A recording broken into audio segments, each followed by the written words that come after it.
নমস্কার বন্ধুরা, আমার আরেকটি নতুন ভিডিওতে সকলকে জানাই স্বাগতম। সকালের কাজকর্ম শেষ করে স্নান করে পুজো দিয়ে দিলাম। পুজো দেওয়ার পর রান্নাঘরে চলে গেলাম রান্না করতে। রান্না করেছিলাম মাছের ঝোল, চিকেন কষা আর কারকোল ভাজা। কারকোল ভাজার ভিডিওটা করতে ভুলে গেছিলাম, তাই ভিডিও করা হয়নি।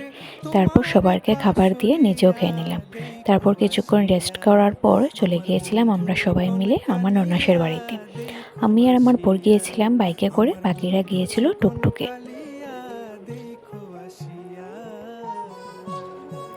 সেখানে যাওয়ার পর দিয়ে দিল ম্যাগি। তারপর সবার সাথে কিছুক্ষণ গল্প করার পর রাতের খাবারও দিয়ে দিল। রাতের খাবারের মেনুতে ছিল ডাল, ভাজা, লতা, মাছের ঝোল আর চিকেন কষা। খাবারগুলি অনেক ভালো হয়েছিল খেতে।